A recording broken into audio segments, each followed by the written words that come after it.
सावधान। नमो अरिहन्ताणं नमो सिद्धाणं नमो आयर्याणं नमो वज्रायाणं नमो लोये सौवसाहुणं तीन भुवन में सार वीतराग विज्ञानता शिव स्वरूप शिवकार नमः त्रियोग समारिके। ये परम मांगलिक ग्रंथ हम पढ़ रहे हैं। श्री छड़ाला जी, इसके रचयिता पंडित श्री दौलत राम जी हैं। मेरा आज कैमरा काम नहीं कर रहा है, पता नहीं क्यों। आपको मैं तो नहीं दिखूंगा, लेकिन ये स्क्रीन जरूर जरूर दिखेगी। तो इसके अंतर्गत 6 ढालें, उसमें से हमारी चल रही है तीसरी ढाल। तीसरी ढाल में सम्यक दर्शन की चर्चा है। तो आज हम पेपर डिस्कस करने वाले हैं। तो उसके पहले एक छंद आज हम पढ़ते हैं, जो हमको अगला छंद करना था इसका रिवाइज। छंद नंबर 7वां। 6 तक कर लिया था ना कल। एक बार पढ़ते हैं इसको। मेरी आवाज नहीं आया तो बताना आप, क्योंकि कुछ दिख नहीं रहा है मुझे स्क्रीन पे। आप भी नहीं दिख रहे हो और मेरा वीडियो ऑन नहीं है इधर। ठीक है, चलो पढ़ते हैं इसको एक बार। चेतनता बिन सो अजीव है, पंच भेदता के हैं पुद्गल पंच वर्ण रस गंध दोफरस वसु जाके हैं। जिय पुद्गल को चलन सहाई, धर्म द्रव्य अनुरूपी तिष्ठित होय अधर्म सहाई, जिन बिन मूर्ति निरूपी। सकल द्रव्य को वास जास में, जो आकाश पिछानो नियत वर्तना निश दिन सो व्यवहार काल परिमाणो। तो यहाँ तक करेंगे हम। अजीव तत्व की चर्चा एक बार कर लेते हैं। किससे कहते हैं अजीव? जिसमें चेतना नहीं है वो सब अजीव, ऐसा लिखा पंडित जी ने। भाई अजीव किसे कहते हैं, ऐसी परिभाषा आ जाए तो ऐसा मत लिख देना कि स्पर्श रस गंध वर्ण वाला अजीव है, क्योंकि वो तो सिर्फ पुद्गल ही है। बाकी 4 अजीव और भी है ना, उनमें स्पर्श रस गंध वर्ण नहीं है। तो अजीव का लक्षण अचेतनता है। अजीव का लक्षण स्पर्श रस गंध वर्ण नहीं है। जिसमें अचेतन, जैसे चेतना जीव का लक्षण है, वैसे अचेतनता ये अजीव का लक्षण है, अजीव में पाया जाता है। इसलिए हम लक्षण लिखा है कि जो जिसमें चेतना नहीं होती है वह अजीव है। और उसके 5 भेद हैं। तो 5 भेद कौन कौन से हैं? तो 5 भेद हम पढ़ के आए दूसरी ढाल में। पुद्गल नव धर्म अधर्म काल, बस ये 5 भेद है जिनसे न्यारी है जीव उच्चाल। तो ये 5 भेद इसमें कहे हैं। अब यहाँ लिखा देखो, पंडित जी ने क्या लिखा है कि पहले पुद्गल की बात करें, अजीव के करके लें। तो पुद्गल, पुद्गल किसे कहते हैं? जिसमें स्पर्श रस गंध वर्ण होता है उसे पुद्गल कहते हैं। तो यहाँ लिखा भी वही है कि जिसमें 5 प्रकार का वर्ण, पंचवर्ण, रसपन 5 प्रकार का रस, गंध दो प्रकार की गंध, और फरस, फरस मतलब स्पर्श 8 प्रकार का स्पर्श होता है। इस प्रकार ये 20 टोटल है। आप काउंट करो इसको। तो 5 वर्ण 5 रस हो गए 10, 2 गंध हो गए 12, और फरस वसु, वसु मतलब 8, 8 स्पर्श, टोटल 20। तो इस प्रकार से ये 20 प्रकार से पुद्गलों के गुण हैं। उनकी पर्याय हैं 4 गुणों की। 20 पर्याय है टोटल। तो इस प्रकार से ये पुद्गल है। तो ये जिसमें चेतनता नहीं हो पुद्गल है। तो इसमें यहाँ लिखा, जैसे हमने उस दिन भी शायद लिया हुआ है, विषय याद नहीं है मुझे, कि इसमें स्पर्श रस गंध वर्ण तो है पुद्गल में, लेकिन ज्ञान दर्शन सुख वीर्य नहीं है। पुद्गलों में सुख नहीं है। इसका मतलब क्या है कि पुद्गल जोड़कर सुख की प्राप्ति नहीं हो पाएगी। पुद्गल में ज्ञान नहीं है, पुद्गल जोड़ के ज्ञान की प्राप्ति नहीं हो पाएगी। पुद्गल जोड़ के निराकुलता की प्राप्ति नहीं हो पाएगी। पुद्गल जोड़ के किसी प्रकार के वैभव की, सांसारिक संसार के अलावा जो पारलौकिक वैभव हैं, सम्यक दर्शन ज्ञान चारित्र, उनकी प्राप्ति नहीं हो पाएगी, क्योंकि ये पुद्गलों में होते ही नहीं है। ठीक है, ये बात हमको ख्याल रखना है यहाँ से, क्योंकि स्पर्श रस गंध वर्ण वाला है ये पुद्गल। और ये उसमें 20 भेद कौन से होते हैं उस दिन देखा था हमने। स्पर्श 8 प्रकार का कौन सा है, हाँ वर्ण कौन सा है, रसगंध तो कौन कौन सी है, ये आज नहीं कर रहे हैं हम। ये विस्तार से विषय अपना लिया था उस दिन। इसके बाद लिया था कि धर्म द्रव्य किसे कहते हैं। तो यहाँ लिखा है जीव और पुद्गल को जो चलने में सहाय है वो धर्म द्रव्य है। हर जीव और पुद्गल में क्रियावती शक्ति पाई जाती है, लेकिन क्रियावती शक्ति होने के बाद भी, मतलब गमन करने की शक्ति होने के बाद भी, गमन करने के लिए निमित्त चाहिए। जैसे मछली को गमन करने के लिए निमित्त चाहिए, जो है पानी। जहां जहां तक पानी है वहां वहां तक मछली गमन करती है। वैसे ही जहां जहां तक धर्म द्रव्य फैला हुआ है वहां वहां तक जीव और पुद्गल गमन करते हैं। तो कहाँ तक फैला हुआ है? 3 लोक का जो आकार है वो धर्म द्रव्य का ही आकार है। तो वहां तक धर्म द्रव्य का अस्तित्व होने से वहां तक जीव और पुद्गल गमन करते हैं। इसके बाहर, मतलब जो धर्म द्रव्य का आकार है उसी को लोक कहते हैं, उसी को लोकाकाश भी कहते हैं। जिस आकाश में हो, मतलब अलोकाकाश में जीव और पुद्गल का अस्तित्व नहीं है, सिर्फ लोकाकाश में ही है।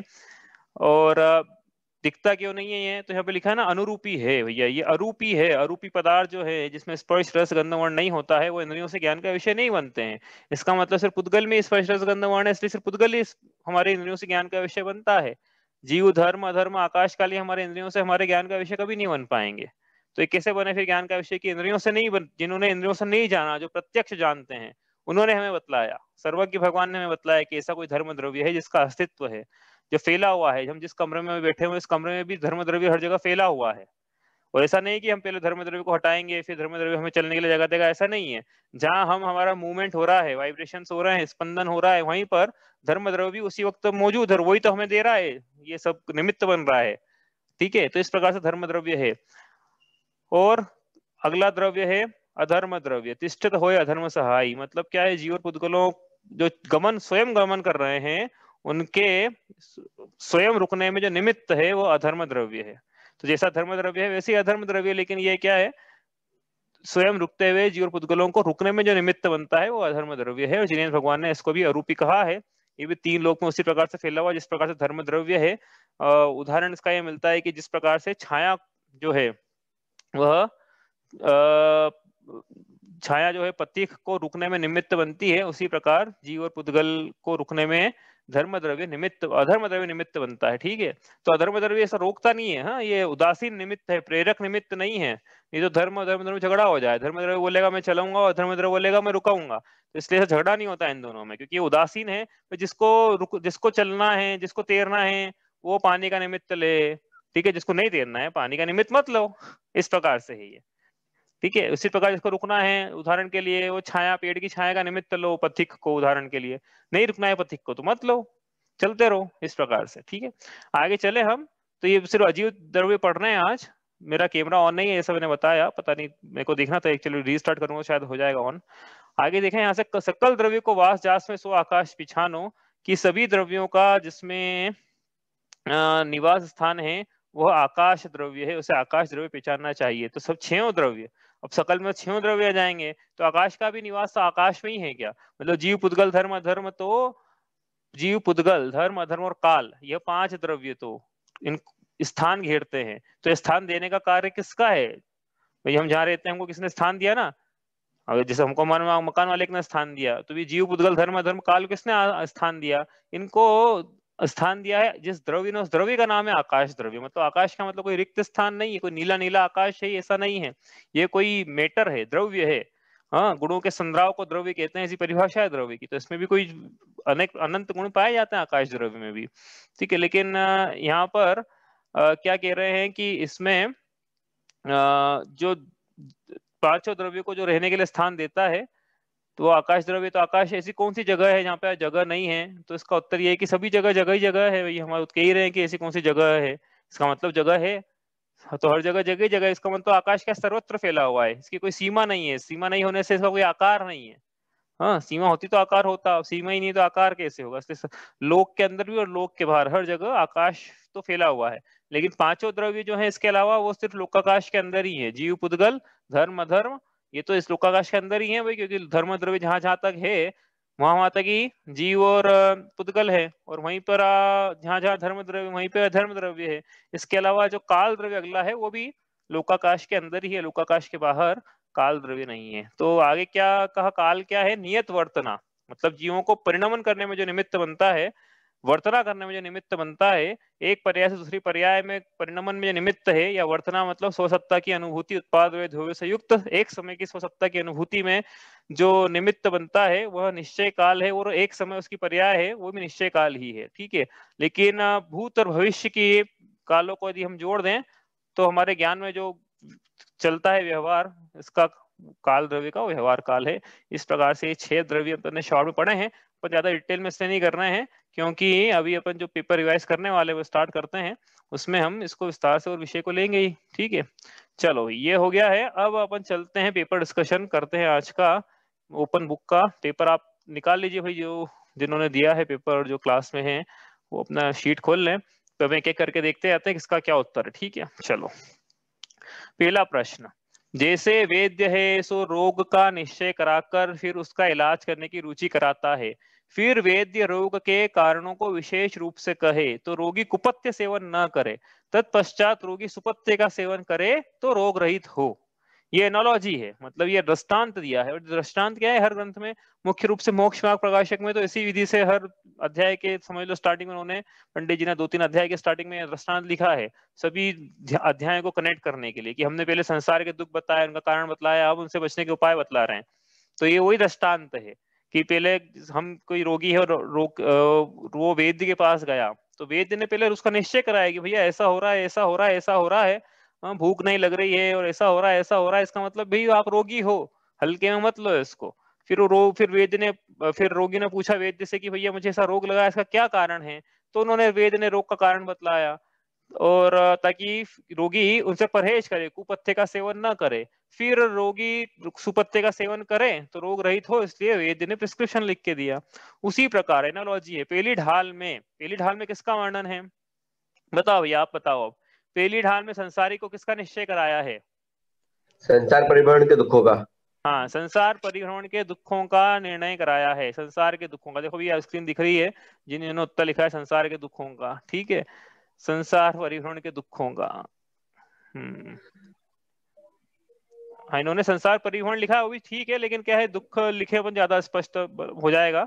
संसार के दुखों का, संसार के दुखों का वर्णन का निश्चय कराया। एक मिनट में सबको खोल लेता हूँ यहाँ पे, सारी पीडीएफ सबने लिखा है, उत्तर बढ़िया है। चलो,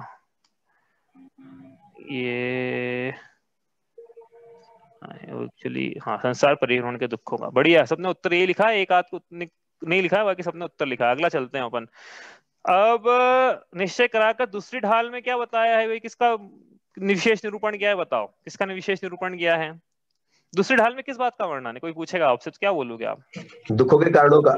हाँ, दुखों के कारणों का ऊपर लिखा भी है भाई, एनोलॉजी ऊपर से देखोगे ना तो एनोलॉजी मिल जाएगी ना किस भाई। कारण से होते हैं। हाँ, कारणों को विशेष रूप से कहे तो रोग के कारण मतलब संसार के कारण, नीचे एनोलॉजी लगानी, संसार के कारण, दुख के कारण। तो भाई अलग अलग लोग अलग अलग आंसर लिख सकते हैं, जैसे दुख के कारणों का वर्णन क्या है, संसार के कारणों का वर्णन क्या है। कोई ऐसा भी लिख सकता है मिथ्यात्व का क्या है, कोई ऐसा भी लिख सकता है मिथ्या दर्शन, मिथ्या ज्ञान, मिथ्या चारित्र का कहा क्या है, कोई ऐसा भी लिख सकता है ग्रहित मिथ्यात्व, अग्रहित मिथ्यात्व का क्या है, कोई ऐसा भी लिख सकता है ग्रहित मिथ्या दर्शन, ग्रहित मिथ्या ज्ञान, ग्रहित मिथ्या चारित्र, अग्रहित मिथ्या दर्शन, अग्रहित मिथ्या ज्ञान, अग्रहित मिथ्या चारित्र। ऐसा जो शॉर्ट में आपको लिखते हो आप लिखो वहां पे, इस प्रकार से। मतलब बाकी क्या है यहाँ पे, क्या है विशेष रूप से अपन देखें ना, दुख के कारणों का वर्णन विशेष रूप से किया है, ठीक है। ये किसी ने ना इसका उत्तर ठीक नहीं लिखा है, मैं बताता हूँ। हाँ, यहाँ इन्होंने लिखा है कि दूसरी ढाल में तत्वों का विशेष वर्णन किया है। तत्वों का विशेष वर्णन तो तीसरी ढाल में किया है। दूसरी ढाल में तत्वों की चर्चा वास्तव में करने नहीं थी, वहां तो ऐसा लिखा है कि जीवादि प्रयोजन भूत तत्व, लेकिन वो बता था तो कि मिथ्यात्व का वर्णन करना था वहां पे, इसलिए तत्वों की चर्चा ली है वहां पे। हाँ, लेकिन वर्णन तो क्या है, मिथ्यात्व का, और लिखा भी है ताकि संसारी मिथ्यात्वादि का सेवन ना करे, ऐसा लिखा भी है यहाँ पे। इसलिए मिथ्या, इसलिए क्या है किसका, ये तो लिख दिया हमने, इसलिए निरूपण किसका किया है निरूपण तो दुख के कारणों का किया है। दुख के कारण मिथ्यात्वादि बताए हैं, तो मिथ्यात्वादि का सेवन ना करे जीव। तत्पश्चात अब यहाँ आत्मा के सुख के हेतु किसका वर्णन करेंगे? बताओ किसके, ये तो आसान है, सम्यक दर्शन, सम्यक ज्ञान, सम्यक चारित्र का वर्णन करेंगे। हाँ, सम्यक ज्ञान, सम्यक, सबने यही लिखा है। इन्होंने दर्शन ज्ञान चारित्र लिखा हुआ है, तो ऐसा है कि दर्शन ज्ञान चारित्र, अच्छा स लगाया एक के आगे, ठीक है चलेगा फिर, चलो स दर्शन ज्ञान चारित्र, ठीक है, मैंने अभी देखा। चलो आगे चले यहाँ से। अब आपका माइक म्यूट कर लेना भाई, जिसका नहीं है। चलो आगे चलते हैं। अब ये 6 डॉलर से संबंधित पंक्ति लिखी है। आत्मा का क्या हित है, सुख का क्या लक्षण, सुख प्राप्ति के लिए जीव को क्या करना चाहिए? बड़ा आसान है भाई। पहली पंक्ति, आत्म को हित है सुख सो सुख, आकुलता बिन कहिए, आकुलता शिव माहिन ताते, शिव मग लाग्यो चाहिए। इतना लिखना था बस यहाँ पे। फिर सुख का क्या मार्ग है भाई, आप ऐसा बोलो शिव मग लागे चाहिए, तो शिव मग बतलाइए कितने प्रकार का है वो। सम्यक दर्शन ज्ञान चरण शिव मग सो दुविध विचारो, जो सत्यारथ रूप सुनिश्चय कारण सो व्यवहारो। आगे चले, निश्चय सम्यक दर्शन, निश्चय सम्यक ज्ञान, क्या ये पंक्तियां दी है ना, इसलिए दी है कि भाई आप इसको भूलो नहीं कभी अपने जीवन में वो इंपॉर्टेंट पंक्तियां सभी है। हाँ, इसलिए वो छांट छांट के बिल्कुल जो सबसे ज्यादा, ये 5 पंक्तियां देना है जैसे मुझे, तो मैं कौन सी दूं? तो मैंने जो छांटी उसमें से वो ये है, निश्चय सम्यक दर्शन और निश्चय सम्यक ज्ञान क्या है, बहुत इंपॉर्टेंट पंक्तियां है। क्या है निश्चय सम्यक दर्शन? परद्रव्यनते भिन्न आप में रुचि सम्यक तो भला है, आप रूप को जान पनो सो सम्यक ज्ञान कला है। ऐसा यहाँ पे लिखा है, ठीक है। ये ऐसा इसका वर्णन किसका? निश्चय सम्यक दर्शन का, निश्चय सम्यक ज्ञान का। अरिहंत कौन है? सकल निकल परमात्म द्वेविद तिन में घाति निवारी, श्री अरहंत सकल परमात्म लोकालोक निहारी, सिद्ध कौन है ज्ञान शरीरी, त्रिविध कर्म मल वर्जित सिद्ध महंता, ते हैं निकल अमल परमात्म भोगे शर्म अनंता। तो इस प्रकार से ये पंक्तियां लिखना थी, सभी ने लिखी है, ये अच्छी बात है। लेकिन याद, मतलब याद हो आपको, इस प्रकार से अच्छा रहेगा, इसलिए अपन लिखवाया एक बार कि याद हो जाए आपको, नहीं हुई याद अभी तो। आगे चलें। अब ये प्रश्न थोड़ा ट्रिकी था, इसमें शायद हो सकता है आपको बड़ा टाइम लगा हो, क्योंकि इसमें बताया ही नहीं है कि गलतियां कहाँ पर है, उसको ढूंढो फिर उसको ठीक करो। क्योंकि क्या है कि यदि गलतियां ऐसे हाईलाइटेड रहती है तो उसको बड़ा आसान रहता है, लेकिन ढूंढ के ठीक करना मतलब एक एक शब्द को बिल्कुल परखना है अपने को कि सही लिखा है कि नहीं सही लिखा है। तो इंटेंशनली दिया है भैया आप, ताकि ध्यान दो उस पर कि हाँ क्या लिखा है यहाँ पे। तो अब कुछ लोगों ने क्या 10 गलतियां ढूंढना थी, तो एक आदमी शायद किसी ने क्या है 10वीं गलती जो है वो नहीं मिली, तो जीव का भाव अचेतनता की जगह चेतनता लिख दिया। तो वो ठीक है भाई, अपन ओपन बुक है, लेकिन क्या वो तो हमने दिया हुआ था यहाँ पे, तो वो थोड़ी उसके अलावा 10 गलतियां ढूंढना थी। चलो ठीक है, देखते हैं। बताओ पहली ऊपर, पहली अपन रो वाइज चलते हैं, रो वाइज चलो। देखो इसमें तो पहले भाव देखा अपन ने, तो भाव में जीव का भाव अचेतनता नहीं है, चेतन को है उपयोग रूप, ठीक है। बाकी सबका भाव चेतनता बिन सो अजीव पंचभेद ताके हैं, ठीक है। ये पंक्ति हो गई इसमें। दूसरे में बताओ विशेष गुण, कौन बता रहा है भाई, बताओ। पुद्गल का विशेष गुण स्पर्श स्पर्श रस गंध वर्ण। बिल्कुल सही, पुद्गल का विशेष गुण स्पर्श रस गंध वर्ण है। अभी पढ़ा अपन ने, पुद्गल पंच वर्ण रस गंध तो फरस वसु जाके हैं, ठीक है। और जीव का क्या है, चेतन को उपयोग रूप, तो उपयोग में ज्ञान दर्शन तो आ गया कि सुख वीर्य और भी है। अब धर्म अधर्म आकाश काल, इनका देखो अपन ने अभी पंक्तियां पढ़ी ना, उसमें अपन ने बताया नहीं, मैंने इसलिए नहीं क्योंकि वो आएगी टेबल में। तो धर्म धर्म का विशेष गुण, इसमें गति हेतुत्व पाया जाता है जो सिर्फ धर्म द्रव्य में है, इसके अलावा अन्य कोई सत्ता नहीं है धर्म इसकी। अधर्म द्रव्य में स्थिति हेतुत्व पाया जाता है। अब आकाश में अवगाहन हेतुत्व, और काल में कहीं लिखा है वर्तना हेतुत्व और कहीं लिखा है परिणमन हेतुत्व, ठीक है। तो दोनों बातें आप ले लेना, परिणमन और वर्तना में क्या अंतर है पूछा भी था इसमें, हालांकि दोनों जगह दोनों बातें मिलती है, वर्तना भी लिखा है कहीं कहीं परिणमन भी लिखा है, ठीक है, याद रहेगा। चलो तीसरा संख्या, संख्या जीव कितने हैं, जे त्रिभुवन में जीव अनंत, ठीक है, तो सही है। फिर पुद्गल कितने हैं, तो जितने जीव में भाई एक एक जीव के साथ एक एक कार्बन शरीर और एक एक कार्बन शरीर में अनंत परमाणु, तो जीव के साथ ही जो कार्बन परमाणु है वो अनंत है, और वो तो वो तो अल्पभागी है, बहुभाग तो कार्बन है ही नहीं, उसका मतलब अनंत अनंत पुद्गल के परमाणु हैं, इसका मतलब ये हो गया, ठीक है। तो ये भी सही है। धर्म अधर्म द्रव्य एक एक ही है, अखंड है, ये पूरे लोक में फैला हुआ है, अखंड है धर्म अधर्म, ये भी सही हो गया। आकाश द्रव्य भी एक ही है भैया, ऐसा नहीं है कि वो लोकाकाश अलोकाकाश, वो ये फिजिकल डिवीजन नहीं है, लॉजिकल डिवीजन है, ऐसा नहीं कि तो आकाश के दो टुकड़े होगा, ठीक है। काल लिखा है असंख्यात लोक प्रमाण, सही है क्या ये? लोक प्रमाण असंख्यात है। हाँ, ये जिन लोगों ने पकड़ा भैया उन लोगों ने बहुत अच्छा काम किया है। बहुत कम लोग इसको, मैंने एक्चुअली एक दो ध्यान से देखा नहीं, बाकी जो दो तीन पेपर देखे मैंने, उसमें इसको लोगों ने थोड़ा हाँ लिखा है कुछ लोगों ने, लोक प्रमाण असंख्यात, हाँ लिखा है भाई, बढ़िया है। जिन लोगों ने केच किया है इसको, क्योंकि वो लगता है ऐसा है कि असंख्यात लोक प्रमाण सही होगा, लेकिन लोक प्रमाण असंख्यात है वो, ठीक है। इस प्रकार से जिन्होंने किया है बहुत अच्छा प्रयास है आपका भैया। चलो आगे चलें अपन, लोक प्रमाण संख्या लिखा है भाई, लोगों ने लिखा है, चलो बढ़िया। आगे चलें अपन, प्रदेशों की संख्या, जीव के कितने प्रदेश हैं, लोक प्रमाण संख्या भाई, जितने जितने शरीर में रहता है, जिस शरीर में रहता है, ऐसा नहीं कि उतने ही प्रदेश है, वो तो क्या संकुचित होकर रह गया है, तो आकाश के एक प्रदेश पे जीव के अनेक प्रदेश आ गए हैं, क्योंकि वो उसमें से शक्ति है जीव में, मूर्ति के ना, वो तो आकाश के एक द्रव्य पे अनेक आ जाए, आकाश को आपत्ति नहीं है, द्रव्य को भी आपत्ति नहीं है, तो क्या दिक्कत है फिर, आने दो, तो आ जाता है। लेकिन क्या पूरा खोल दे यदि, तो शरीर से बाहर पूरा खुल सकता है वो, और खुल के क्या पूरा लोक में व्याप्त हो सकता है, इसलिए उसमें कितने प्रदेशों की संख्या है, लोक प्रमाण संख्यात। पुद्गल क्या है, एक, असंख्यात संख्यात अनंत सभी है। धर्म द्रव्य लिखा है लोक प्रमाण संख्यात, सही लिखा है, ये बिल्कुल सही लिखा है। और भाई वो लोक की परिभाषा धर्म द्रव्य से है तो लोक प्रमाण संख्यात। इसी प्रकार अधर्म द्रव्य भी लोक प्रमाण संख्यात। आकाश लिखा है अनंत, तो आकाश अनंत है, तो बताया ना अभी भाई, इसकी तो कोई सीमा ही नहीं है, अनंत अनंत है, तो फैला हुआ ही है हर जगह, सर्वत्र फैला हुआ है। हाँ, इसकी सीमा कर दोगे तो फिर क्वेश्चन हो जाएगा कि फिर उस जगह के बाहर को क्या है, हाँ तो फिर हम बोलेंगे कि उस जगह के बाहर आपने सब बोली दिया, मतलब जगह है ना कुछ, तो मतलब जगह है मतलब आकाश है, इसलिए आकाश तो अनंत हर जगह सर्वत्र फैला हुआ है। और काल, काल कितना है, तो काल भी अनंत फैला हुआ है कि नहीं, काल तो भैया, प्रदेशी, हाँ एक प्रदेशी, नहीं प्रदेशों की संख्या पूछी है, हाँ तो एक कितने हो जाएगा प्रदेशों की संख्या, एक प्रदेशी, कि लोक प्रमाण संख्या क्या हो जाएगी, प्रदेशों की संख्या पूछी तो एक प्रदेशी रहता है, कालाणु मतलब एक द्रव्य में कितने प्रदेश पाए जाते हैं ऐसा पूछा है वो। हाँ, तो कालाणु हो जाएगा एक प्रदेशी। ठीक है, किसी को कोई दिक्कत तो नहीं है इसमें, पूछना है किसी को तो पूछ लो भाई, प्रदेशों की संख्या कितनी है। आ रहा है समझ में? आगे चले, चलो, नहीं आए तो पूछ लेना आप। मूर्तत्व, तो ये तो बड़ा आसान है। मूर्तत्व मतलब जिसमें स्पर्श रसगंध वर्ण पाया जाता है वो मूर्तिक है। बाकी सब बोल ही रहे हैं मूर्तिक है, चेतन को उपयोग रूप, बिन मूरत चिन्ह मूरत, बिन मूरत बोला ना, पुद्गल जीव बिन मूरत है। और ये जिन बिन मूर्ति निरूपी, सब अरूपी अरूपी बोलते आ रहे हैं इनमें, तो इसका मतलब सिर्फ काले पुद्गल मुत्तो, बस यही है, पुद्गल ही मूर्तिक है, बाकी सब मूर्तिक है। मतलब सिर्फ जो दिख रहा है वो स्पष्ट रसगंध वर्ण वाला वो शरीर है, बाकी उसके न्यारा हूं मैं। सक्रिय, सक्रिय मतलब क्या है यहाँ पे? सक्रिय का मतलब लगाना जिसमें क्रियावती शक्ति पाई जाती है, जो गमन कर सकता है एक स्थान से प्रदेश से प्रदेशांतर पर, जो गमन करने की जिसमें शक्ति है, उसको बोल रहे हैं सक्रिय। हाँ, तो क्या क्या क्या क्या गमन कर सकता है, तो लिखा ही था वहां पे ढाल में, जीव पुद्गल को चलन सहाय, मतलब जीव और पुद्गल ये सक्रिय हैं और बाकी सब निष्क्रिय हैं। इसका मतलब ये है कि वहां नहीं लिखा है, इसका मतलब निष्क्रिय है। तो यहाँ पे देखो, यहाँ सिर्फ जीव के लिए लिखा है सक्रिय, पुद्गल के लिए नहीं लिखा है, लेकिन पुद्गल के लिए भी यहाँ पे हाँ आना चाहिए। ठीक है, यहाँ पे नहीं लिखा है ना, यहाँ पे हाँ आना चाहिए। ठीक है, चलें आगे भाई।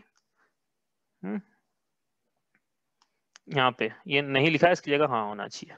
चलो आगे चले अब। जीव के भेद तो सही लिखे, बहिरात्म अंतरात्म परमात्म जीव त्रिधा है, तो ठीक है। पुद्गल के तो अनेक प्रकार से भेद बना सकते हैं, तो परमाणु स्कंद भी लिखा है तो कोई ठीक गलत नहीं है, ठीक है।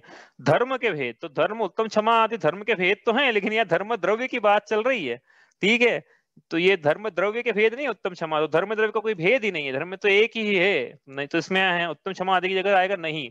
बाकी अधर्म द्रव्य के कोई भेद नहीं है। और लोकाकाश के दो भेद किए, लॉजिकल डिवीजन, जो लोक के अंदर का आकाश है उसे हम लोकाकाश कहते हैं, लोक के बाहर का धर्म द्रव्य के बाहर का आकाश उसे अलोकाकाश कहते हैं। इसी प्रकार काल द्रव्य की दो भेद किए, निश्चय काल और व्यवहार काल। चलो आगे चले यहाँ से। अब जीव सदा शुद्ध है क्या? अब किसी ने लिखा है, भैया मेरे को ढूंढना पड़ा, किसने लिखा है वो तो मैं ढूंढ नहीं रहा हूँ, टाइम लगेगा उसमें। तो किन्ने ने लिखा है कि जीव जो है सदा शुद्ध, इसको नहीं को किसी ने हाँ कर दिया है। नहीं, नहीं को सदा शुद्ध है क्या? हाँ, तो नहीं को किसी ने हाँ कर दिया। भाई नहीं को हाँ नहीं कर रहा था, इस हाँ को नहीं करना था। हाँ, ठीक है। अब बाकी पहले अपन बाकी चारों की चीज बात कर लेते हैं। धर्म अधर्म आकाश काल ये तो सदा शुद्ध रहते हैं, इनमें कोई अशुद्धि नहीं है। धर्म अधर्म आकाश काल, इनको जो काम दिया है ये वही काम करते हैं, इनमें कोई गड़बड़ नहीं है, कोई इनके अशुद्ध पर्याय नहीं है, द्रव्य पर्याय सब शुद्ध है। लेकिन पुद्गल क्या है? पुद्गल का एक परमाणु, उसको हम बोलेंगे शुद्ध है, और यदि स्कंद रूप अवस्था को प्राप्त करता है तो हम बोलेंगे वो अशुद्ध है। इसलिए ये उत्तर भी सही है। ठीक है, तो ये उत्तर गलत है। हाँ, यहाँ हाँ लिखा है सदा शुद्ध, तो ये पुद्गल जो है सदा शुद्ध नहीं रहता है, ये स्कंद रूप पर्याय में परिणमित होकर अशुद्ध हो जाता है। हाँ, ठीक, कोई पूछना तो पूछना ना भैया आप। हाँ, मेरे को चेहरे दिख नहीं रहे, मुझे आज पता नहीं पड़ रहा कुछ भी क्या हो रहा है, माइक मेरा कैमरा चालू नहीं है। लेकिन जीव जो है वो सदा शुद्ध नहीं है, जीव सदा शुद्ध नहीं है। अब कोई बोलेगा कि देखो किसने जिसने लिखा है, भैया मुझे नहीं पता किसने लिखा है, वो देखना पड़ेगा। बाकी जिन्होंने लिखा है उन्होंने यदि इस अपेक्षा से लिखा है कि परम शुद्ध निश्चय से जीव सदा शुद्ध है, और फिर उसको गलत नहीं को नहीं रहने दिया है, तो हम स्वीकार कर लेंगे भैया उसको। ठीक है, नहीं को हाँ स्वीकार कर लेंगे हम, यदि इस अपेक्षा से लिखा है तो। लेकिन वो अपेक्षा लिखना पड़ेगी आपको, नहीं तो फिर तो अशुद्ध ऐसा भी तो कहा है ना, मगड़ गुण ठाणे ही 14 हवंतितः अशुद्धनया विण्णेया संसारी सव्वे शुद्धाहु शुद्धनया। तो किसी अपेक्षा अशुद्ध नया, अशुद्ध नय से जीव अशुद्ध है, शुद्ध नय से शुद्ध है, तो ऐसा लिखना पड़ेगा ना वहां पे भैया। नए लगा के लिखो, आप हमेशा नए लगा के लिखो, कोई दिक्कत नहीं है। ठीक है, तो लेकिन यहाँ पे इसका उत्तर आएगा नहीं, तो नहीं रहेगा, ये हाँ की जगह नहीं हो जाएगा। ठीक है, अस्थिकाय किसे कहते हैं? अस्थिकाय जिसमें बहुप्रदेशी होने की शक्ति होती है उसे अस्थिकाय कहते हैं। तो जीव तो बहुप्रदेशी होता ही है, पुद्गल में शक्ति होती है, पुद्गल के परमाणु में बहुप्रदेशी हो जाता है, और उसका तो बहुप्रदेशी होता ही है। धर्म अधर्म काल तो ऊपर ऊपर प्रदेशों की संख्या लिखी हुई है अपन ने, बहुप्रदेशी होते हैं। लेकिन एकमात्र काल द्रव्य है जो बहुप्रदेशी नहीं होता है, यह काल द्रव्य जो है ये एक प्रदेशी है। तो यहाँ पे हाँ की जगह नहीं आएगा, हमेशा एक प्रदेशी, इसमें एक भी स्कंद रूप नहीं हो जाता है, मतलब दो द्विप्रदेशी नहीं हो जाएगा हमेशा। जावदीय मायासम जेठ, इक्किक के जेठिया हूं, इक्किक का एक एक लोयायास प्रदेश है, इक्किक के जेठिया हूं, इक्किक का। हाँ, लोक के हर प्रदेश एक एक प्रदेश पे यह कालाणु एक एक स्थित है। हाँ, इस प्रकार से है ये। ठीक है। आकार, अब जीव का आकार कैसा रहता है? तो जिस बर्तन में आता है, जिस बारदाने में आता है, जिस पैकिंग में आता है, वैसा आकार हो जाता है उसका। तो भी अपन जिस शरीर में है, हमारा आकार वैसा है। हाँ, लेकिन मुक्त जीव का तो कोई शरीर ही नहीं, उसका आकार कैसा है कि वो निराकार हो जाएगा कि नहीं भैया? निराकार तो सिर्फ आकाश द्रव्य ही है। तो इनका आकार कैसा है कि अंतिम जो शरीर रहता है, चरम शरीर, अंतिम शरीर, उससे किंचित न्यून आकार है। किसका? सिद्ध भगवान का। बाकी सबका आकार कितना है? समुद्घात की अवस्था को छोड़कर अपने शरीर प्रमाण। ठीक है, तो ये तो सही हो गया। पुद्गल अनेक प्रकार का है। धर्म अधर्म ये लोकाकार है। और ये क्या लिखा है यहाँ पे? हाँ, आकाश। आकाश अलोकाकार नहीं भैया, आकाश अलोकाकार प्लस लोकाकार, मतलब इसका कोई आकार नहीं कहने का मतलब ये है। अलोकाकार कुछ होता ही नहीं है, अलोकाकार का तो कुछ, अलोकाकार का कोई आकार ही नहीं होता, इससे शब्द ही गलत है वो अलोकाकार। ठीक है, तो यहाँ पे लिखना पड़ेगा कि आकार नहीं है इसका, निराकार है ये। ठीक है, आकाश द्रव्य। कालाण और काल द्रव्य का आकार एक कालाणु में इतना आकार रहता है उतना आकार, ये सही हो गया। ठीक है, आगे चलें। तो ये जीव पुद्गल कहाँ पाए जाते हैं? धर्म अधर्म कहाँ पाए जाते हैं? सब जगह लोकाकाश ही पाए जाएंगे। आकाश कहाँ पाया जाता है? सर्वत्र पाया जाता है। लेकिन काल द्रव्य सर्वत्र नहीं पाया जाता है, काल द्रव्य सिर्फ कहाँ पाया जाता है? लोकाकाश में ही पाया जाता है। और अंतिम सबसे इंपॉर्टेंट, जिसमें कोई गलती नहीं है उसमें गलती नहीं है कोई। हो गए 10 हो गए, देखो काउंट कर लें अपन। हाँ, कितने हुए? 1 2 3 4 5 6, अरे कितने देना था? 5 ही थे क्या? ओहो, और छूट गया इसमें 1 2। ये क्या बात हुई? टेबल गड़बड़ हो गई। नहीं, ऊपर के, अच्छा ऊपर के मैंने मार्क नहीं करने थे। अच्छा, यहाँ पे मार्क नहीं कर रहे थे मैंने। दर्शन ज्ञान चारित्र, और क्या था? संख्या, ये देख लेना अब क्या है, अपन ने कर लिया। असंख्यात लोक प्रमाण, आकाश। चेतनता को चेतनता करना पड़ेगा ना जीव हाँ का। हाँ, वो तो करा वही है। और इसमें काल जो लिखा है अनंत लिखा है, और मूर्तत्व इसमें जीव मूर्तत्व हाँ लिखा है। ठीक है, तो ये हो गए 1 2 3 4 5 6 7 8 9 10 हो गए। तो ये इसको हटा के 10 है, अचेतनता को हटा के 10 है ये। इसको और मिला लोगे तो 11 हो जाएंगे। ठीक है, क्योंकि वो तो मैंने दे रखा है ना, तो उसका थोड़ी मैं काउंट करेंगे भैया, तो पेपर में दिया हुआ उदाहरण है। चलो आगे चलते हैं भाई। अब ये रिक्त स्थानों की पूर्ति करो, ये इंटरेस्टिंग है भाई। बताओ फटाफट, कौन बताएगा? मिथ्यात्व में कहाँ कहाँ से आगमन हो सकता है? तो नीचे से तो होगा नहीं, ऊपर से होना है। बताओ भाई, कहाँ कहाँ से होगा? 2 3 4 5 6। 2 3 4, बहुत 2 3 4 5 6 से होगा। अपन टेबल बनाई थी कि अनंतानुबंधी के उदय के बाद मिथ्यात्व का उदय आ जाए, या समय मिथ्यात्व के उदय के बाद फिर मिथ्यात्व का उदय आ जाए, तो दूसरे तीसरे तीसरे पहले दूसरे से पहले तीसरे से पहले, इसी प्रकार चौथे गुणस्थान में मिथ्यात्व का उदय आ जाए सीधे, तो चौथे सीधे पहले। इस प्रकार पांचवें गुणस्थानवर्ती जीव के मिथ्यात्व का उदय आ जाए तो पहले में, छठे में गुणस्थानवर्ती मुनिराज उनके मिथ्यात्व का सीधे उदय आए तो पहले में। इस प्रकार से है ये। तो आप बोलोगे उसके पहले वाले के पहले में कभी नहीं आएंगे क्या? तो ऐसा नहीं है। 7वें गुणस्थानवर्ती से लेके 11वें गुणस्थानवर्ती पहले गुणस्थान में प्रवेश तो पा सकते हैं, लेकिन वो ब्रेक जर्नी करेंगे। यहाँ पे बात है डायरेक्ट। जैसे 7वें गुणस्थानवर्ती मुनिराज पहले में ही जाएंगे तो छठे में होते हुए जाएंगे कम से कम। छठे के बाद वो 5वें चौथे में चले आए तो अलग बात है, लेकिन कम से कम छठे में तो जाना ही पड़ेगा उनको। इस प्रकार से ये। ठीक है, तो यहाँ पे उत्तर है 1 2 3 4 5 6। ठीक है, सासाधन, सासाधन का इसका काल है 1 समय 6 आवली, है ना? उत्कृष्ट काल लिखा है यहाँ पे। 1 सेकंड, पूरा नहीं है क्या? हाँ हाँ, तो 1 समय जगन्य काल और उत्कृष्ट काल 6 आवली। ठीक है, मिश्र में कहाँ मिश्र से कहाँ जा सकते हैं? तो अभी तो बताया कि मिश्र गुण स्थान से पहले में जा सकते हैं, ऊपर लिखा ही था अपन ने मिथ्यात्व में। और कहाँ से जा सकते हैं? मिश्र से ऊपर भी जा सकते हैं, लेकिन ऊपर गए तो सिर्फ चौथे में जाएंगे भैया। हाँ, चौथे में ब्रेक जर्नी करके फिर ऊपर जाना है तो ऊपर जा सकते हैं। इसलिए यहाँ पे उसका उत्तर आएगा 1 और 4। तो अपना देखते आना भाई, जिन्होंने जो करेक्ट नहीं किया है वो देखते जाना।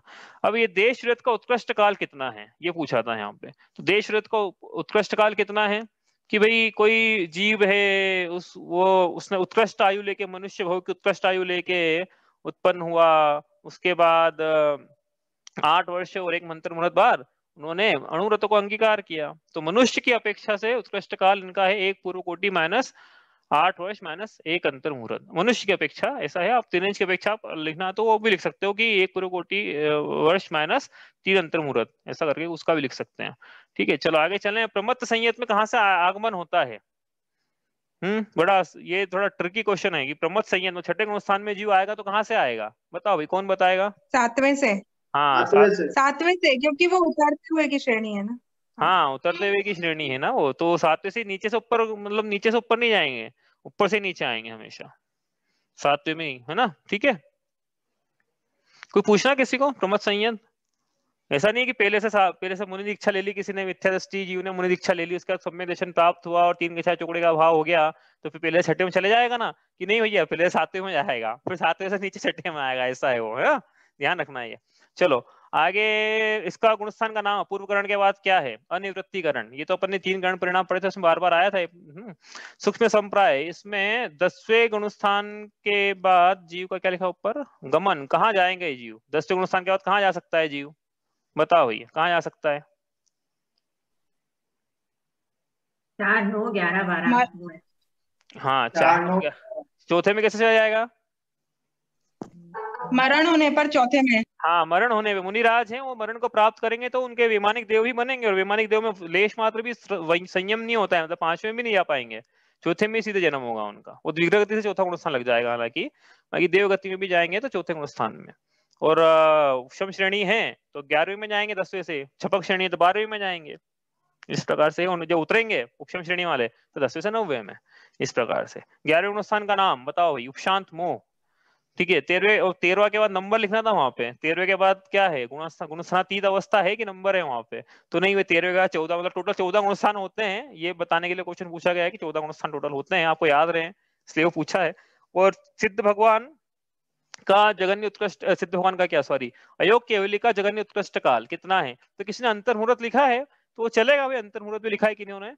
बाकी अपने को बाकी अंतर मुहूर्त का एग्जैक्ट वैल्यू नहीं पता है, इसलिए हमने अंतर मुहूर्त लिखा है। बाकी ये अयोग केवली 14 गुणस्थान की अपने को अंतर मुहूर्त की भी एग्जैक्ट क्या वैल्यू है, क्योंकि अंतर मुहूर्त की भी असंख्यात भेद है ना, तो वो जो अंतर मुहूर्त है 14 गुणस्थान वाला, उसका एग्जैक्ट ड्यूरेशन क्या है वो हमको पता है, वो अ ई उ री र का उच्चारण काल, तो वो लिखना था वहां पे, है ना? इस प्रकार से लिखना था वहां पे। चलो आगे चले यहां से।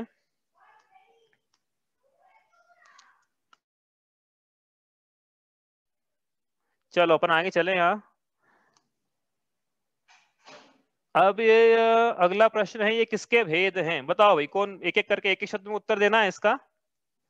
बताओ ये किसके भेद हैं? ज्ञान आवरण, दर्शन आवरण, वेदनीय, मोहनीय, आयु, नाम, गोत्र, अंतराय। कर्म के। हाँ, कर्म के हैं। आप चाहो तो द्रव्य कर्म लिखोगे तो ज्यादा स्पेसिफाई, हालांकि कर्म भी लिखा तो चलेगा, क्योंकि कर्म 3 प्रकार के होते हैं ना। अपन को ये बताना है सामने वाले को अपने को ज्यादा आता है, तो अपन स्पेसिफाई और कर दो कि भैया द्रव्य कर्म के हैं। ठीक है, लेकिन लिखना चाहिए द्रव्य कर्म के। प्रकृति, प्रदेश, स्थिति, अनुभाग, ये किसके भेद हैं? बंद के।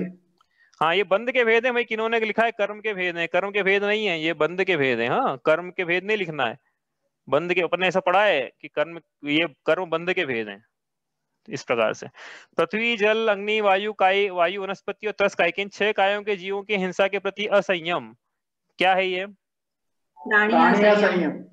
प्राणी असंयम लिखना है तो प्राणी असंयम लिखो, नहीं तो सही शब्द अपन ने जो सब लिखना चाहिए वैसे, क्योंकि बार बार वो शब्द, ये अविरति लिखा है जैसे इन्होंने, ये सही लिखा है इन्होंने कि अविरति ब्रैकेट में डाल दी, प्राणी असंयम। मैं भी ऐसे ही करता हूँ, जब एक से ज्यादा क्वेश्चन होते हैं ना, वो आंसर देना है तो जितना आता सब लिख दो, सामने वाले को भैया you choose the correct answer, I will write what ever is the best possible fit. इस प्रकार से मैं भी ऐसे ही करता हूँ वैसे जैसे इन्होंने किया है। और देखो ये सबने लिखा है प्राणी असंयम। कहाँ थे अपन? एक सेकेंड।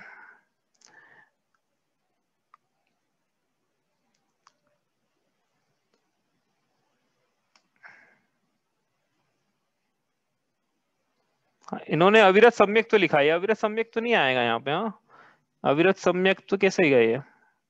हाँ, अब ये गुणस्थान नाम थोड़ी लिखना था यहाँ पे तो जो असंयम है वो क्या है? असंयम उसका नाम सभी ने लिखा, प्राणी असंयम। चलो आगे चले यहाँ से। अब ये स्पर्श, रसना, घ्राण, चक्षु, श्रोत और मन विषय का असंयम, ये क्या है? ये इंद्रिय संयम है। ऊपर प्राणी संयम, तो क्या है? अविरति के 12 भेद होते हैं, तो ऊपर 6 लिखे, नीचे 6 लिखे, टोटल 12 भेद होते हैं। ठीक है, 4 विकथा, 4 कषाय, पंचेंद्रिय विषय, निद्रा और स्नेह, ये कितने हो गए? 15, है ना? 4 4 8, 8 और 5 13 और 2 15। 15 किसके भेद हैं? प्रमाद के। प्रमाद। प्रमाद किसे कहते हैं बताओ भाई, किसे कहते हैं प्रमाद? परिभाषा पूछा नहीं है, लेकिन आप में से किसी को पता हो, आ जाए एग्जाम में, अगले एग्जाम में। प्रमाद किसे कहते हैं? प्रमाद की परिभाषा किसको याद है?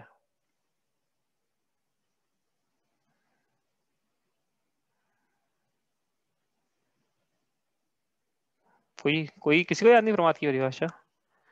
अच्छा, अपने ज्यादा रिवाइज नहीं की ना प्रमाद की परिभाषा, हालांकि कल करेंगे रिवीजन तो उसका प्रमाद का। आत्मा के प्रति अरुचि, अनुत्साह या आत्मा के कल्याणकारी कार्यों के प्रति असावधानी के परिणाम को प्रमाद कहते हैं। एक लाइन की परिभाषा भैया इस प्रकार से याद हो तो अच्छा है, क्योंकि फिर क्या तो बार बार प्रमाद शब्द आएगा और हमको पता नहीं रहेगा कि क्या इसका मतलब है। चलो आगे चले यहाँ से। कौन सा नंबर क्वेश्चन था ये? 4th।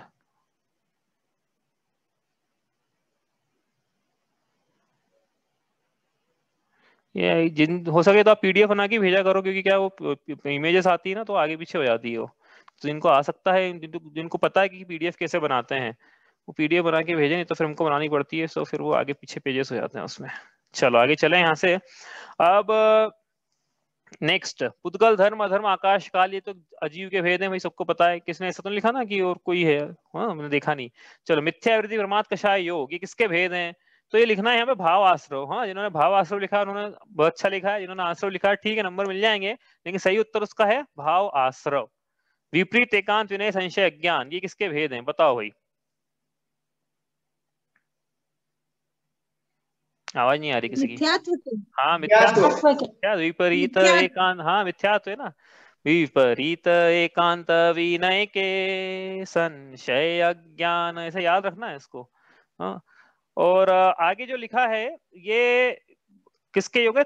इसके काय योग के भेद हैं। काय तो कितने, इसको याद कैसे रखें? तो ये 5 प्रकार के शरीर होते हैं जिनको याद है, उदारिक, वेक्रिय, आहारक, तेजस और कार्मण। तो कार्मण तो हटा देना है यहाँ से, कि कार्मण तेजस हटा देना, तेजस के कारण योग नहीं पाया जाता है। तो 4 तो शरीरों के नाम हो गए। हाँ, उदारिक, वेक्रिय, आहारक और कार्मण, और बाकी 3 तो मिश्र अवस्था है, उदारिक मिश्र, वेक्रियक मिश्र, आहारक मिश्र। इस प्रकार से 7 प्रकार के काय योग होते हैं, इस प्रकार याद रखने के लिए। और आगे क्या है? सत्य असत्य उभय अनुभय, किसके भेद हैं?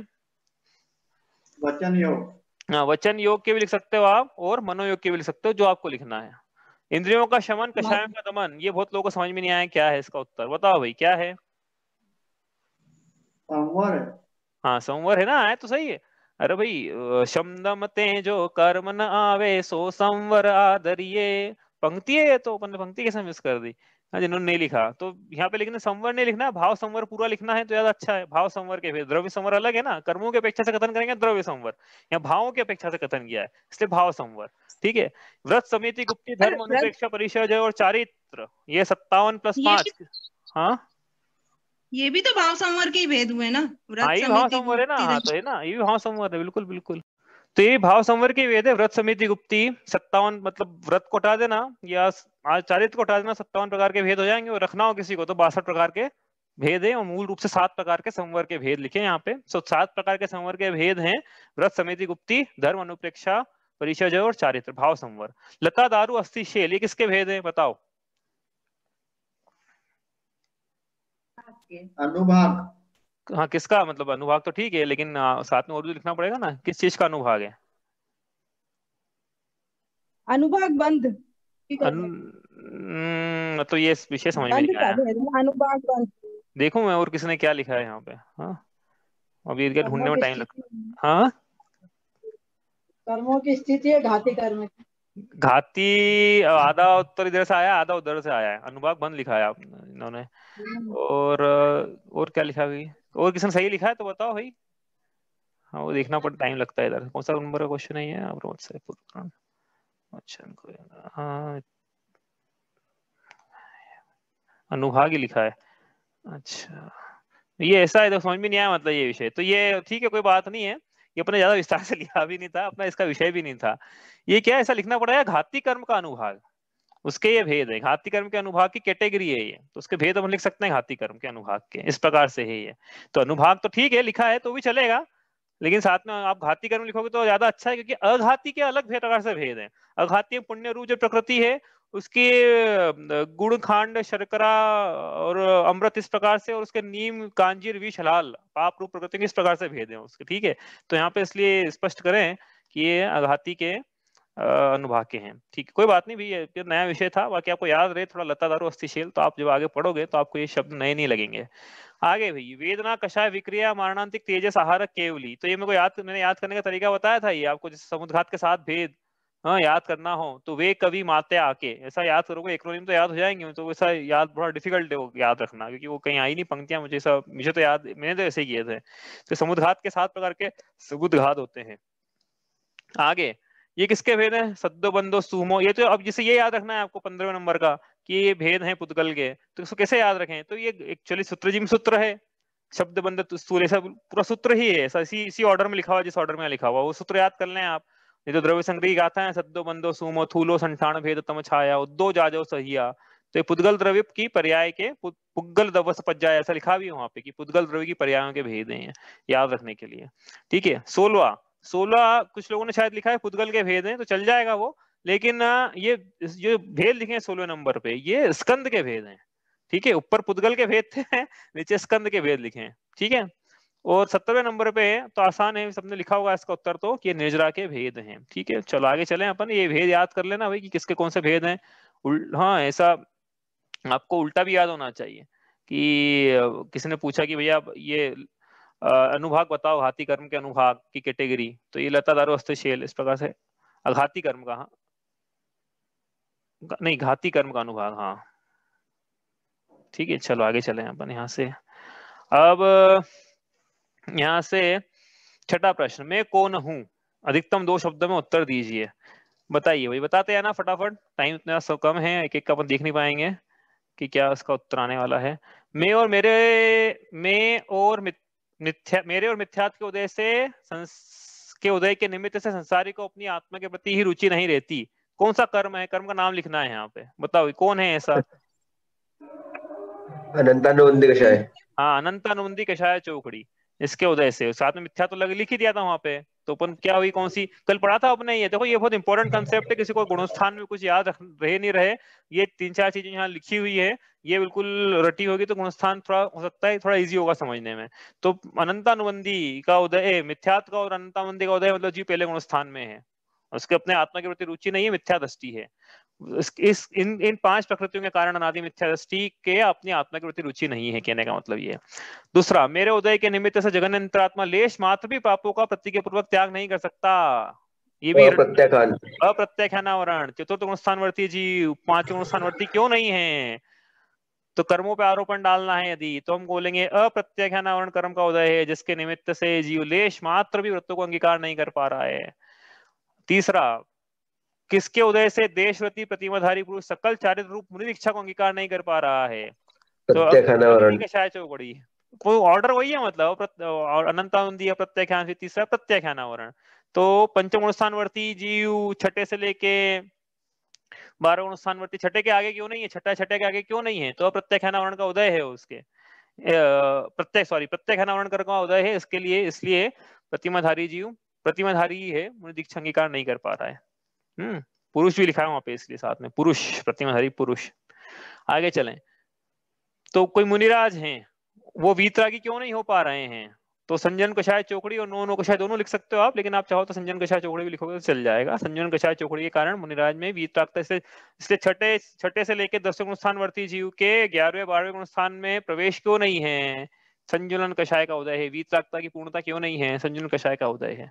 ठीक है, अगला, मैं जीव के अनुजीवी गुणों का पूरा पूरा घात करता हूं, बताओ कौन है? बताओ, आपको बताना है। सर्वघाती प्रकृति। सर्वघाती प्रकृतियां कर्म की, तो बस नाम इतना लिखना, सर्वघाती कर्म, सर्वघाती प्रकृति, जो लिखना है आपको लिखो, सर्वघाती आना चाहिए लेकिन उत्तर में।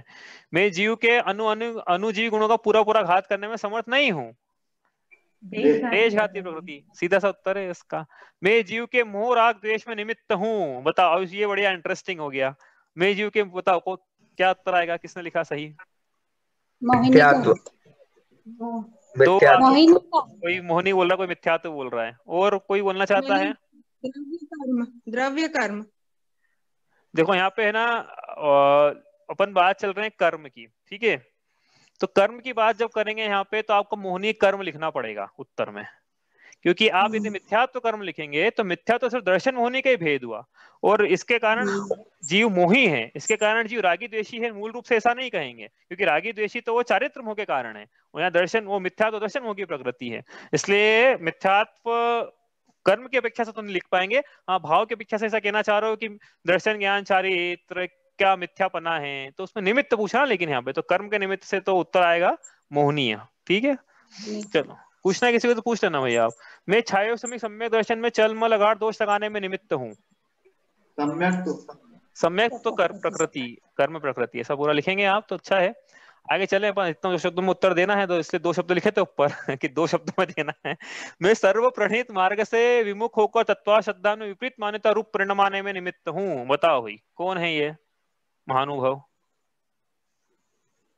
मिथ्यात्म कर्म। अब लिखना मिथ्यात्व कर्म या मिथ्यात्व दर्शन मोह, अब लिखो आप। ठीक है, अब मोहनी मत लिखना यहाँ पे, क्योंकि यहाँ श्रद्धान की बात चल रही है और कर्मों की बात लिख रही है, इसलिए श्रद्धान की बात करना है तो मिथ्यात्व, क्योंकि दर्शन मोह की प्रकृति है वो।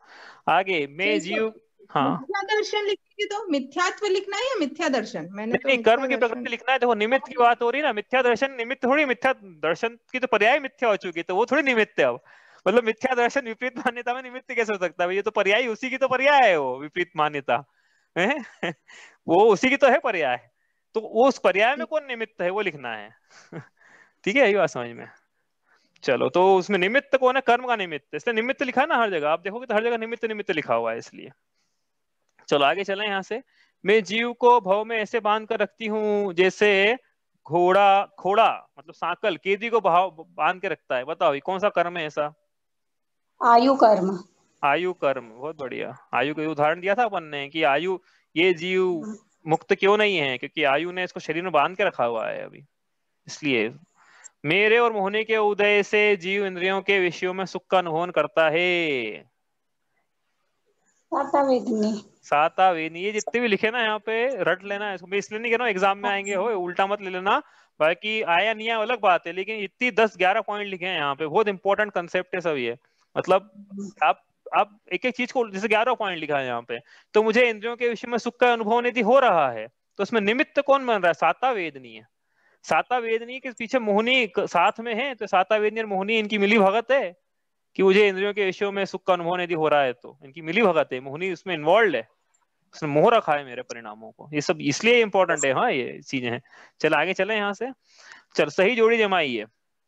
कर्म रूप परिणमित होने योग्य समान गुण वाले पुद्गल परमाणुओं का पिंड। कार्मण वर्गणा। जी बट किसी को समझ में आया तो पूछ लेना भाई। जीव के मिथ्यावृत्ति प्रमाद कषाय के निमित्त से स्वयं परिणमित कार्मण वर्गणा रूप पुद्गल की विशिष्ट अवस्था क्या है? इसका उत्तर कर्म। बढ़िया, सभी बोले जिन्होंने लिखा है भाई, प्रयास किया जिन्होंने सही। जीव के मिथ्यावृत्ति प्रमाद कषाय योग के निमित्त से कार्मण वर्गणाओं का आत्मा से संयोग को प्राप्त होना।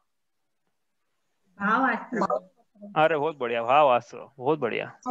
हाँ चलो, जीव के मिथ्यावृत्ति प्रमाद कषाय योग के निमित्त से कार्मण वर्गणाओं का आत्मा से संश्लेष संबंध को प्राप्त होना। हाँ भावबंध।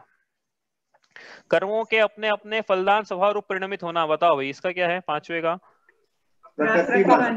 हाँ प्रकृति बंध। किसी ने कुछ और बोला बीच में, मुझे नहीं पता क्या बोला, लेकिन अनुभाग बंध मत लगा देना कि फलदान आ गया तो आप अनुभाग लगा दो, ऐसा नहीं है। प्रकृति है वो, स्वभाव लिखा ना वहाँ पे। प्रकृति का मतलब ही स्वभाव होता है कि इसकी प्रकृति ऐसी है, मतलब इसका स्वभाव ही ऐसा है। ठीक है, जीव के साथ प्रति समय जितने पुद्गल परमाणु कर्म रूप परिणमते हैं उनका प्रमाण क्या बोलते हैं? इसे प्रदेश बंध। ठीक है ना, ये अपन ने रिवीजन कर रहे हैं इसके माध्यम से। किसी को कुछ पूछना तो पूछ लेना। हाँ ऐसा नहीं कि क्वेश्चन पेपर चल रहा है यहाँ पे, क्वेश्चन में एकदम पेपर के माध्यम से रिवीजन जो पढ़ा था उसका चल रहा है। कर्मों की फलदान शक्ति अनुभाग बंध। ज्ञानावरणादि कर्म रूप परिणमित पुद्गल स्कंदों का आत्मा के साथ सत्य में रहने की काल की मर्यादा। बताओ क्या बोलेंगे? स्थिति बंध। काल की मर्यादा आ गई मतलब स्थिति आ गई। एक समय में उदय में आने वाले कर्म परमाणुओं का समूह निषेक। अब आखिरी जो बच गया वो ये विभिन्न प्रकार के अनुभाग की अपेक्षा कर्म के परमाणुओं का समूह, उससे कहा हमने स्पर्धक। ठीक है, इस प्रकार से ये आप देख लेना भाई किसके कितने सही हैं। अब ये इंटरेस्टिंग और ज्यादा है। अनुपचरित असद्भुत व्यवहार नए से जीव को सम्यक प्रकृति के उदय से निर्मल सम्यक दर्शन की प्राप्ति होती है। बताओ ये सब लोग सही है कि गलत है? गलत है। क्यों गलत है? अनुपचरित असद्भुत व्यवहार से थोड़ी होती है सम्यक प्रकृति की। तो फिर कैसे होती है?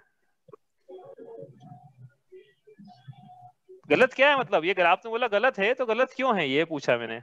ठीक है, तो बताओ भाई क्या है उसका उत्तर। गलत है तो गलत क्यों है, सही है तो क्यों है, और कोई बताना चाहता है?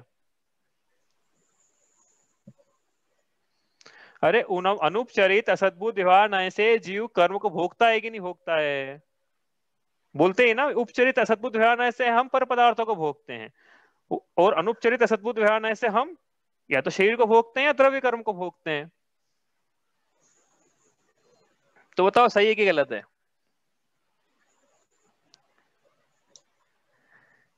भाई वो बात बिल्कुल सही है। देखो उत्तर मैं दे देता हूँ, समय अपना ज्यादा हो रहा है, उत्तर तो मैं दे देता हूँ कि ये बात बिल्कुल सही है कि अनुपचरित असद्भुत ध्यान ऐसे हम सम्यक प्रकृति को भोगते हैं, ये बात सही है।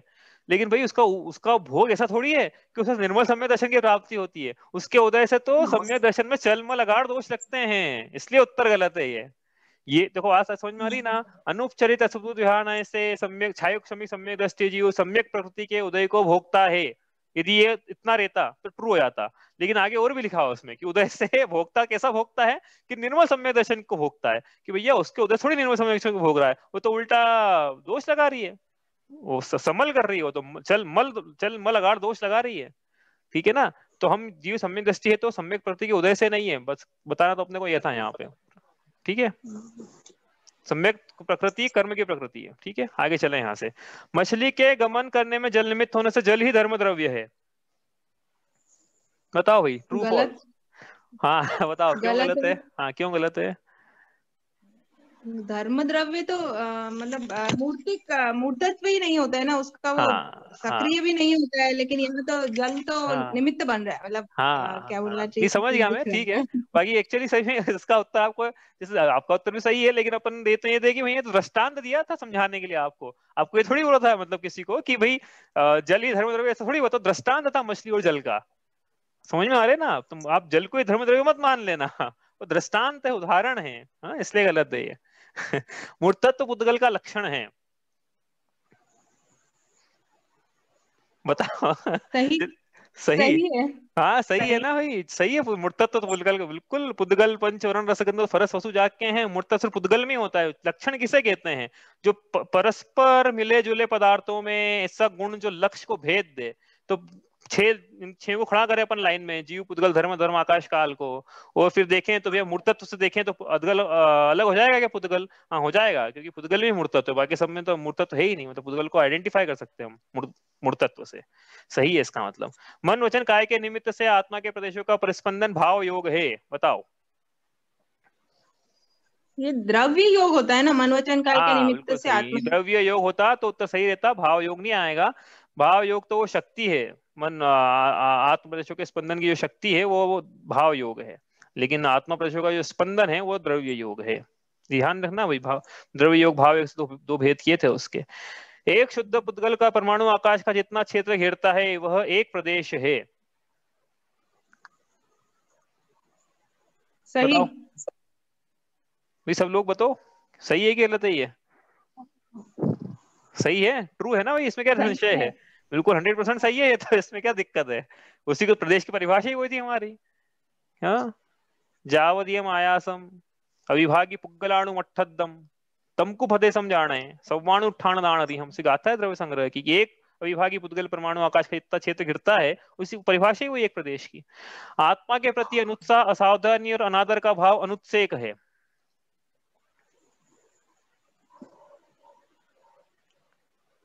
ये नहीं समझ।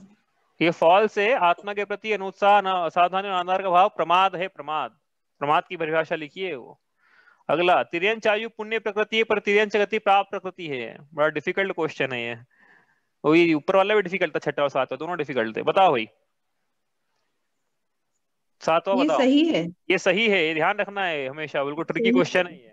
बाकी सब में तो क्या है, देवगति देव आयु पुण्य है, देवगति पुण्य है। नरक आयु पाप है, नरक गति पुण्य, नरक गति पाप है। मनुष्य आयु पुण्य रूप है, मनुष्य गति पुण्य रूप है। लेकिन तिर्यंच में उल्टा है, तिर्यंच आयु तो पुण्य रूप है लेकिन तिर्यंच गति पाप रूप है। ऐसा क्यों?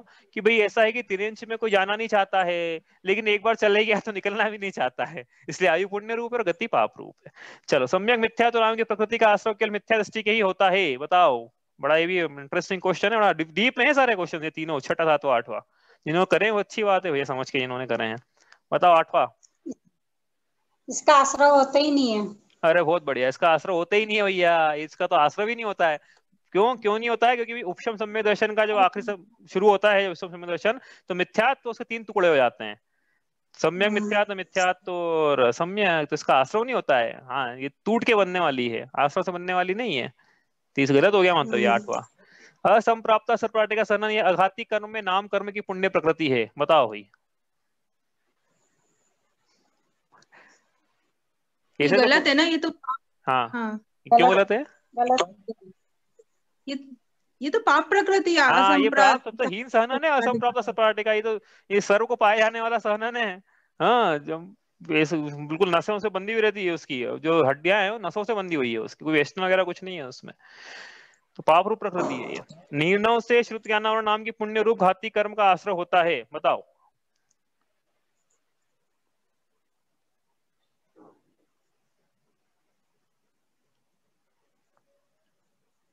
सही निर्णव। है ये सही है भाई, श्रुत ज्ञानावरण नाम है ना, जितने भी घाती कर्म है वो सब पाप रूप है, उसमें एक भी पाप पुण्य रूप नहीं है। 47 के 47 घाती कर्म की प्रकृति पाप रूप है। शुद्ध ज्ञानावरण भी घाती कर्म की प्रकृति, इसलिए वो सर्वथा पाप रूप है। यहाँ लिखा पुण्य रूप, तो पुण्य घाती कर्म की कोई सी प्रकृति पुण्य रूप नहीं है, इसलिए फॉल्स हो गया। पाप रूप लिखा होता तो ट्रू हो जाता है ये। ठीक है, चलो अगला। बट ट्रिकी है थोड़े क्वेश्चन, आपको ऐसा लगेगा ट्रू एंड फॉल्स में, वो तो ऐसे ही मैंने आपको पहले ही बोला कि ट्रू एंड फॉल्स में तो क्या है, एक क्वेश्चन एक शब्द उल्टा हो गया पाप का पुण्य तो फॉल्स हो जाता है वो। ठीक है, पहली प्रतिमाधारी जीव जघन्य अंतरात्मा है। बताओ, आपको ऐसा लगेगा ये गलत। कि ये ट्रू ये होगा? गलत होगा। हाँ, मतलब सारी ट्रू एंड फॉल्स में ऐसा लगता है कि ये फॉल्स होगा तो ट्रू निकल जाता है, और ट्रू लगेगा ऐसा लगता है तो फॉल्स निकल जाता है वो। ये ट्रू एंड फॉल्स की विशेषता रहती है ऐसी। तो पहली प्रतिमाधारी जीव जगन अंतरात्मा है। भैया ऐसा जगन अंतरात्मा तो किसको कहा था हमने? जगन का है अविरत सम्यक दृष्टि, और ये तो वृत्ति है, तो वृत्ति कैसे हो जाएगा जगन? नहीं तो फिर मध्यम अंतरात्मा बोलना पड़ेगा ना, प्रतिमाधारी हो गया ना भाई। देश वृत्ति अनगारी, मध्यम मध्यम कहे, जगन कहे विरत समदृष्टि। उसके पहले बंद ने कहा था कि देश वृत्ति अनगारी जो है वो मध्यम अंतरात्मा है। ठीक है, 12वें गुणस्थान वर्ती मुनिराज के भाव कर्म तो नहीं है, पर द्रव्य कर्म 9 कर्म होते हैं। बताओ भाई, ये भी किया था हमने क्लास में। हाँ ये सही है, क्योंकि बार उसमें 9 कर्म और द्रव्य कर्म रहता है ना, भाव भाव कर्म नहीं होता है हाँ, 12वें गुणस्थान वीतरागी हो में। गए, वीतरागी हो गए। तो ऐसे कर्म, ऐसे विकारी भाव जिनसे आश्रय होता है उनको भाव कर्म कहते हैं।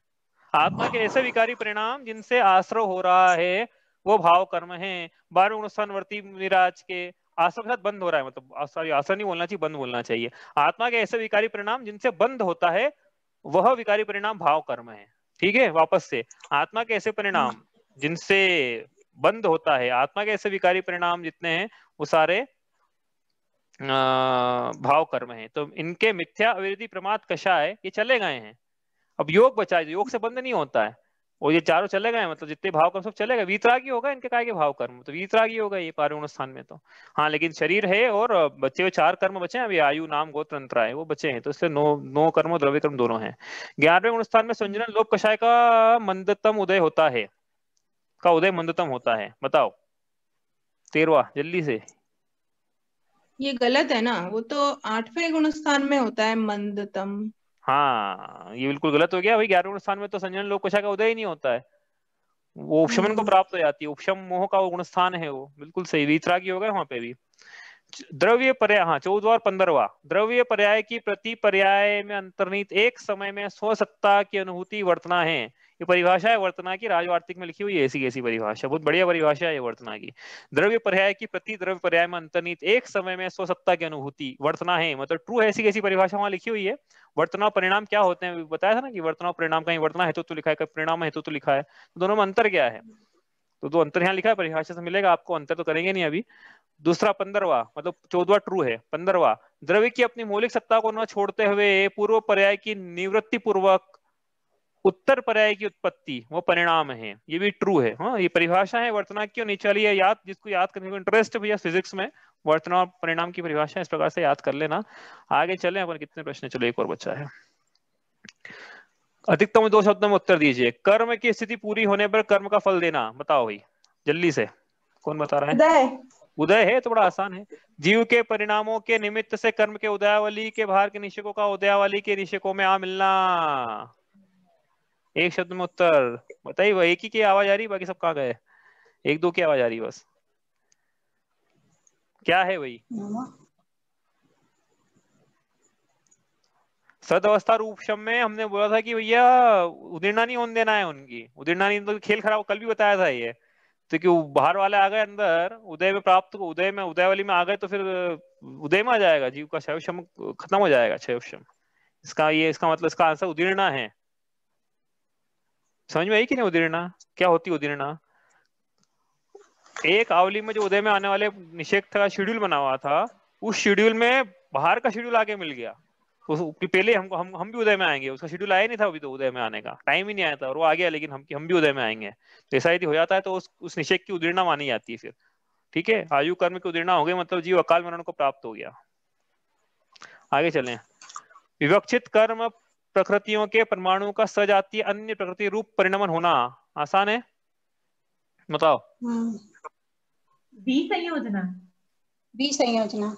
हाँ हाँ भैया बी संयोजना सिर्फ अनंतानुबंधी की होती है। तो यहाँ लिखा विवक्षित, तो विवक्षित में सिर्फ अनंतानुबंधी नहीं है, इसका मतलब ये संक्रमण हो रहा है ना, संक्रमण हो रहा है, ट्रांजिशन हो रहा है। एक कर्म की लिखा स्पष्ट तो है इसमें, क्या एक कर्म की प्रकृति अन्य प्रकृति में परिणमित हो गई, मतलब संक्रमण हो गया उसका। अरे अनंतानुबंधी का संक्रमण हो जाता ना भाई, तभी तो वो उसका बनता है क्या, क्षयोक्षम। नहीं होता संक्रमण तो कैसे बनता क्षयोक्षम उसका? अनंतानुबंधी से अपन ने बोला था ऑरेंज वाला से कि येलो में हो के उदय में हाँ, मतलब येलो में हो के उदय में हाँ मतलब क्या, संक्रमित हो जाओ उसमें और फिर उदय में हाँ। हाँ समझ में आ रहा है? पढ़ना इसको, सजातीय अन्य प्रकृति रूप, सजातीय है, चारित्र मोह की है इसलिए सजातीय है, लेकिन अन्य प्रकृति रूप है। ठीक है, समझ में आ रही है बात? नहीं आए तो पूछ लेना भैया, आप समय तो हो गया है सब ना, बाकी आप पूछ लेना। आगामी काल में हाँ संक्रमण, संक्रमण है ना, आंसर क्या लिखेंगे? संक्रमण संक्रमण संक्रमण। चलो आगे अगला। आगामी काल में उदय आने योग्य कर्म परमाणु को जीवकृत परिणाम विशेष के द्वारा आगे पीछे उदय में आने योग्य बनाना, इसको क्या बोलेंगे? उपशम। उपशम, लेकिन साथ में प्रशस्त उपशम लिखना पड़ेगा क्योंकि एक सद अवस्था उपशम अलग होता है। ठीक है, तो प्रशस्त उपशम हमने पढ़ा था, एक प्रशस्त उपशम। ये जो मिथ्या तो इसका प्रशस्त उपशम है, और अनंतानुबंधी का सद अवस्था उपशम। इस प्रकार से व्यवस्था है उपशम में। वर्तमान समय नहीं, ये ऊपर वाले तो उपशम समय दर्शन में है, और नीचे वाली जो है ये सद अवस्था उपशम में है। ठीक है, पांचवा, वर्तमान समय को छोड़कर आगामी काल में उदय में आने वाले कर्मों का बिना उदीर्णा के सत्ता में पड़े रहना, सद अवस्था उपशम। कर्मों का आत्मा से दूर होना, कर्मों का आत्मा से दूर होना उदय ही नहीं, किन्होंने उदय लिखा, निर्जरा लिखा है किसी ने, तो निर्जरा चल जाएगा, लेकिन यहाँ पे दूर होना लिखा तो अपन ने क्या है, सर्वथा दूर होने का यहाँ विवक्षा थी, उसको क्षय बोलते हैं। ठीक है, चारित्र मोहनी के अनंतानुबंधी चतुष्क के बिना 21 प्रकृतियों के उपशम और क्षय के निमित्त से होने वाले जीव के वृद्धिगत शुद्ध परिणाम, बताओ इसका उत्तर क्या है? श्रेणी। हाँ, अरे वाह क्या बात है। अगला श्रेणी बने, उपशम श्रेणी शपक श्रेणी पढ़ी थी ना, तो 7 से लेके 12 या 7 से लेके 11, 7 से लेके 11 और हाँ 10 और 11 तक जो है वो श्रेणी। मोह और योग के निमित्त से जीव के दर्शन चारित्र के तत्व रूप परिणाम, किसकी परिभाषा है ये? हाँ गुणस्थान, चलो सबको याद है। वर्तमान कालीन सर्वघाती स्पर्धकों का उदय भावी क्षय, भविष्य में होने वाले स्पर्धकों का सदस्य रूप में, वर्तमान में उदय में वाले, इन तीनों की व्यवस्था क्या है ये सबको याद है ये? हाँ नहीं, सम्यक दर्शन नहीं लिखना है, क्षयोक्षम लिखना है बस। मिथ्या तो लिखते हैं इसमें अपन कि मिथ्यात्व की वर्तमान में कब, तो अनंतानुबंधी भी लिखते तो फिर क्षयोक्षम सम्यक दर्शन हो जाता है। ठीक है, लेकिन कर्म का नाम नहीं लिखा है यहाँ पे, तो क्षयोक्षम किसका भी हो सकता है, ज्ञानावरण का भी हो सकता है। ठीक है, तो ये अपन ने उल्टी परिभाषा याद कर ली, सीधी भी याद करना है कि क्षयोक्षम पूछे कोई क्या है तो ये लिखा हुआ याद होना चाहिए ये। ठीक है, कि ये क्षयोक्षम की परिभाषा इतनी बड़ी। सर्वघाती स्पर्धक, 10वां, सर्वघाती स्पर्धक का अनंत गुणे होकर अर्थात उदय के एक समय पूर्व देशघाती स्पर्धकों में परिणमित होकर उदय में आना, क्या बोलते हैं? कल पढ़ा था अपन ने, उदयाभावी क्षय। समस्त अनंतानुबंधी कषाय चौकड़ी का 3 कर्ण परिणामों से चारित्र मोह की अन्य प्रकृतियों में परिणमित हो जाना। अब लगाना विसंयोजना लिखा ना यहाँ पर, अनंतानुबंधी कषाय चौकड़ी का 3 गणों से चारित्र मोह की अन्य प्रकृति में पूरी ली सत्ता की सत्ता और पलटा दी एक साथ, उसको बोला है विसंयोजना। सिर्फ अनंतानुबंधी की होती है विसंयोजना, बाकी किसी की नहीं होती है। साधी मिथ्या दृष्टि जीव को पुनः होने वाला उपशमिक सम्यक दर्शन, तो प्रथमोपशम बोलेंगे द्वितीयोपशम बोलेंगे, बताओ? साधी मिथ्या दृष्टि को भले कितनी बार ही उपशमिक सम्यक दर्शन हो जाए, लेकिन यदि साधी मिथ्या दृष्टि से हुआ है पहले, मतलब मिथ्या दर्शन से हुआ है, तो प्रथमोपशम, भले दूसरी बार भी हो तीसरी बार भी तो प्रथमोपशम। लेकिन लेकिन 13वें नंबर पे, लेकिन यदि ये इसको श्रेणी चढ़ने के अंतर्गत उपशम सम्यक दर्शन हो रहा है तो उसको बोलेंगे द्वितीय उपशम। ठीक है, तो छायोपशमिक सम्यक दर्शन है किसी को, मुनिराज को, फिर वो उपशम श्रेणी मानने वाले हैं, तो अब कर्म के प्रकृति को उपशम करना है तो इसका भी उपशम करना पड़ेगा दर्शन का।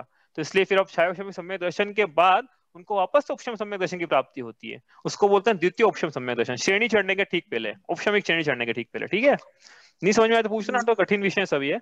जीव के दर्शन मोह के साथ प्रकृतियों के सर्वदा क्षय के समय में होने वाला तथा भविष्य में अनंत काल तक रहने वाला सम्यक दर्शन छायिक सम्यक दर्शन की परिभाषा ही है।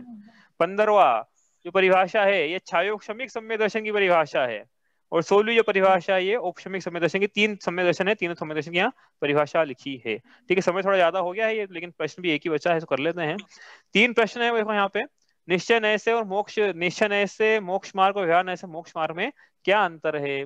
तो लगभग जितने भी यहाँ लोगों ने दिए हैं, लगभग एक दो को छोड़ दें अपन, तो सभी ने इसी प्रश्न का उत्तर दिया है। ठीक है, कि निश्चय नय से सम्यक दर्शन क्या है और से क्या है। तो अपन एक के उत्तर देखते हैं, जैसे इन्होंने लिखा है। क्या है उत्तर? देखो, ये अपन ने टेबल बनाई थी, निश्चय से मोक्ष मार्ग क्या है और व्यवहार से मोक्ष मार्ग क्या है। हाँ, यही ना सम्यक दर्शन नहीं, मोक्ष मार्ग। तो क्या लिखा है यहाँ पे? आत्मा में रुचि, आत्मा का ज्ञान, आत्मा में लीनता ही निश्चय से मोक्ष मार्ग है ना। इन तीनों की सम्यक दर्शन, सम्यक ज्ञान, सम्यक चायत की एकता, ये मोक्ष मार्ग है। तो व्यवहार से मोक्ष मार्ग क्या है? तो भाई व्यवहार सम्यक दर्शन, व्यवहार सम्यक ज्ञान, व्यवहार सम्यक चारित। तो व्यवहार सम्यक दर्शन क्या है? फिर 7 तत्व में श्रद्धान, आपा पर का श्रद्धान, देवशास्त्र गुरु का श्रद्धान। और व्यवहार सम्यक ज्ञान क्या है? स्वाध्याय, जिनवाणी का ज्ञान, आपा पर का ज्ञान। और व्यवहार सम्यक चारित्र क्या है? व्रत, समेधि, गुप्ति, चरित्र, धर्म, मतलब इसमें जो प्रवृत्ति रूप परिणाम है, आश्रय रूप परिणाम है, वो सब शुभ चारित्र रूप परिणाम है, वो सब व्यवहार चारित्र है। तो यही जो है व्यवहार से मोक्ष मार्ग है। ठीक है, इस प्रकार से ये है अंतर। दूसरा, यह भेद रत्नत्रय रूप है। मुनिराज को जब ऐसी अवस्था होती है तब उनके समय वास्तव में निश्चय मोक्ष मार्ग है कि निश्चय सम्यक दर्शन, निश्चय सम्यक ज्ञान, निश्चय सम्यक चारित्र तीनों एक साथ पाए जा रहे हों अभेद रूप से। और ये भेद रत्नत्रय रूप है, गृहस्थों के पाया जा रहा है, तो उपचार से कहेंगे आगे पाया जाएगा, मतलब सम्यक चारित्र है ही नहीं, लेकिन फिर भी बोल रहे हैं गृहस्थ की यहाँ मोक्ष मार्ग ही है ये। हाँ, आगे चले यहाँ से। तो ये सत्यार्थ रूप है, जो सत्यार्थ रूप सुनिश्चय, और ये उपचार है, कारण से व्यवहार हो, वो कारण से व्यवहार ऐसा लिखा है तो इसका मतलब ये कार्य है, ये साधन है, ये साध्य है, निवृत्ति प्रज्ञ, प्रवृत्ति प्रज्ञ, इस प्रकार से इन्होंने लिखा है। बिल्कुल ये जब क्लास में मैंने लिखा था ना, बिल्कुल ऐसा वैसे ही। वीतराग भाव रूप है, सराग भाव रूप है। किसी ने यहाँ पे एक क्या किया है कि जो शुद्धोपयोग रूप और शुभोपयोग रूप है ना, इसको 8वें नंबर का पॉइंट बना दिया है। तो वो भी सही किया उन्होंने, 8वें नंबर यहाँ देखो, ये 8वें नंबर का पॉइंट है ये। ठीक है, चलेगा, बढ़िया है। तो ये एक प्रश्न का उत्तर तो यहाँ पे सभी ने लगभग इसी का दिया है उत्तर। एक सेकेंड, हाँ ये देखो यहाँ पे भी इन्होंने वही 7 पॉइंट उसी ऑर्डर में है। इसका मतलब है कि सबने क्लास नोट अच्छे से बनाए हैं, इसका मतलब ये है उसी ऑर्डर में याद करके तो नहीं लिखा होगा, मुझे ऐसा लगता है। ठीक है, हाँ चलो अपन आगे। और 1 मिनट, इन्होंने तो शायद किया ही नहीं है उत्तर, प्रश्न का उत्तर नहीं दिया है। और आगे देखते हैं, 1 सेकेंड। ये इन्होंने भी ऐसे 8 पॉइंट लिखे हैं यहाँ पे। और आगे देखें तो एक रोज थोड़ा टाइम ज्यादा लग रहा है आज। पहले कर लेते हैं इसको अपन। कहाँ है?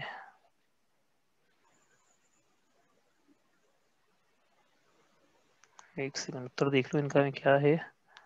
ये भी वही। हाँ, इन्होंने क्या लिखा है? संयोगी, हाँ, वस्तु के एक देश का कथन है, वस्तु के निश्चय नए और व्यवहार नए मंत्र लिख दिया है। अरे ये नहीं, यहाँ पे तो मोक्ष मार्ग मंत्र लिखा। ठीक है, वस्तु के एक देश का कथन, वस्तु के सर्वदेश का नहीं, ये तो नहीं आएगा। अभेद रूप से ग्रहण करना, भेद रूप से ग्रहण करना, ठीक है। असंयोगी कथन है, ये संयोगी रूप है, आत्माश्रित है, पराश्रित है, सत्यार्थ कथन, उपचरित है, निश्चय मोक्ष मार्ग व्यवहार। तो एक्चुअली उत्तर लिखना था ना, ये ठीक है, थोड़ा बहुत उत्तर इसमें पॉइंट मैच हो जाएंगे, लेकिन जो उत्तर लिखना था अपने को निश्चय जो मोक्ष मार्ग है उसमें लिखना था अपने को। ठीक है, चलो बढ़िया, अपन आगे चले। अपन यहाँ से ये तो उन लोगों के उत्तर है जिन्होंने पहले क्वेश्चन का उत्तर दिया है। अब इंटरेस्टिंग तो आगे के 2 और भी हैं, वो भी कर लेते हैं। चारों अनुयोगों सम्यक दर्शन की परिभाषा, तो इसे 2 ही लोगों ने उत्तर दिया है इसका। हाँ, ये अपन यहाँ से लेते हैं। एक तो इन्होंने अच्छा लिखा है, 1 सेकेंड, हाँ सच, ये दिख रहा होगा आपको। तो चरणानुयोग प्रथमानुयोग के अनुसार, बिल्कुल ऐसा लिखना था, ऐसा इन्होंने लिखा है। क्या है परिभाषा? सम्यक दर्शन की चरणानुयोग प्रथमानुयोग के ग्रंथों के अनुसार। सच्चे देव शास्त्र गुरु का सम्यक दर्शन, सम्यक श्रद्धान ही सम्यक दर्शन है। अब इन्होंने क्या लिखा है, अष्टंग को ब्रैकेट में और 25 दोषों रहित, ये ब्रैकेट में यहाँ नहीं लगेगा ब्रैकेट ये, हाँ। सच्चे देव शास्त्र गुरु में सम्यक श्रद्धान, कैसा श्रद्धान, जो 8 अंग सहित और 25 दोषों रहित हो, मतलब श्रद्धान 8 अंग सहित और श्रद्धान 25 दोषों रहित है। और ब्रैकेट वहां लगा दिया तो ऐसा लग रहा है गुरु 25 दोष रहित और देव शास्त्र 8 अंग सहित, ऐसा नहीं है, श्रद्धान के विशेषण है 8 अंग और 25 दोष, ठीक है। बाकी चलो, कर्णानियोग के अनुसार मिथ्या दर्शन मोह अनंतानुबंधी कषाय चौकड़ी के 6 उपशम पर होने पर जीव का श्रद्धान सम्यक दर्शन है। मिथ्या दर्शन मोह अनंतानुबंधी कषाय चौकड़ी, हाँ ठीक है। मिथ्या दर्शन एक्चुअली इसको कर्म की प्रकृति के अनुसार तो मिथ्या दर्शन तो नहीं लिखना था इसमें, लेकिन हाँ ये लिख सकते थे इसमें कि मिथ्यात्व, मोह मतलब क्या है, मोह का मतलब मिथ्यात्व रूपी कर्म, और अनंतानुबंधी कषाय चौकड़ी, इसके 6 उपशम या 6 उपशम, ये बिल्कुल सही लिखा, 6 उपशम 6 उपशम, या अपन को एक शब्द में लिखना तो अनुदय, और साथ में ये भी लिख दो कि आप अनादि मिथ्या दृष्टि, तो और क्या सोने पे सुहागा हो जाएगा। और अच्छे लिखना तो सादी मिथ्या दृष्टि के 4 5 6 जैसा लिखते ना परिभाषा वहां पे, वैसी, ठीक है। चलो बढ़िया। ये भी द्रव्यानुग के अनुसार क्या परिभाषा है, 7 तत्वा श्रद्धान सम्यक दर्शन और आत्मश्रद्धान सम्यक दर्शन, तो बिल्कुल बढ़िया, इन्होंने अच्छे से लिखा है। और एक और किसी ने अटेम्प्ट किया है इस क्वेश्चन को, मैं ढूंढता हूँ कहाँ पर है, 1 मिनट मिल जाएगा, हाँ ये है।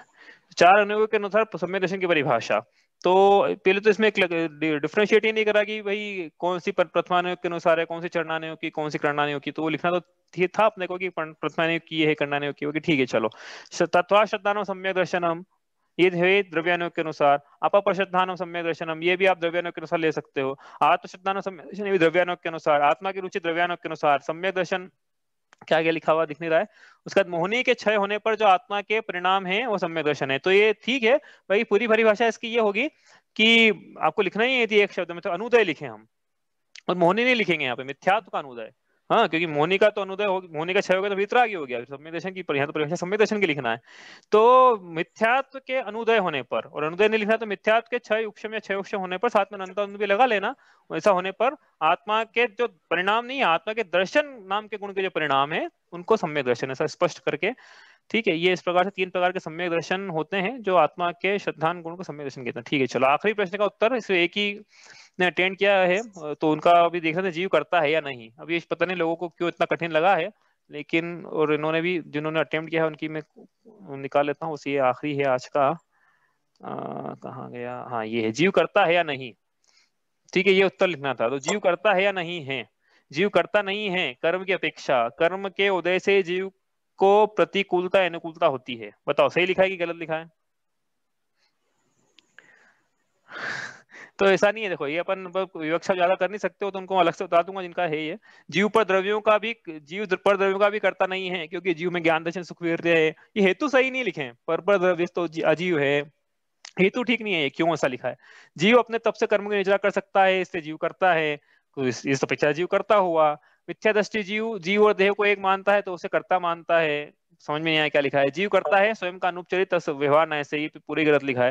देखो क्या लिखना था इसमें, जीव करता है कि नहीं, इन्होंने कोशिश करी है तो कोशिश के तो पूरा नंबर है, लेकिन बाकी नंबर तो आधे मिलेंगे, ठीक है। तो क्या लिखना था इसमें, बड़ा आसान था इसका उत्तर, सुनना ध्यान से, भाई रिपीट नहीं कर पाएंगे, टाइम हो गया है। जीव उपचरित असद्भुत व्यवहार नय से शरीर से भिन्न पर पदार्थों का करता है। जीव अनुपचरित असद्भुत व्यवहार नय से द्रव्य कर्म का और नो कर्म का करता है।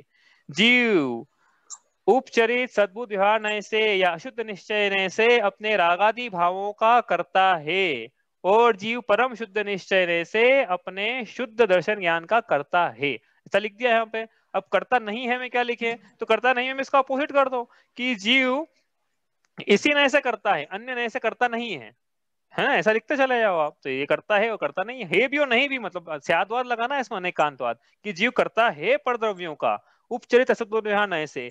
जीव करता नहीं है पर द्रव्यों का, यदि आप उपचरित असद्भुत व्यवहार नय से नहीं कथन करोगे तो नहीं है करता, ठीक है। इस प्रकार से इसको अनेकांतमय दृष्टि से स्यादवाद शैली में इसका उत्तर देना था। इन्होंने प्रयास किया भाई, इन्होंने अकेले ने किया, इसके लिए बहुत अच्छा प्रयास है इनका। चलो आज समय हो गया है अपना, अब कल से अपन चर्चा को आगे बढ़ाएंगे अपने रिवीजन की। ये जो सॉल्व पेपर है मैं आपको भेज दूंगा इसका जो मॉडल आंसर शीट है, आप चाहें तो अपने प्रश्न का उत्तर का मिलान उस मॉडल आंसर शीट से भी कर लेना, तो आपको समझ में आएगा आपका कितने सही है कितने गलत है। अपने पास तक ही रखना, आप मुझे बताने की जरूरत नहीं है आपको इतने सही मेरे इतने मार्क्स आए हैं, वो तो अपन क्लोज बुक पेपर में करेंगे किसको कितने मार्क्स आए हैं। ठीक है, कोई प्रश्न है किसी का?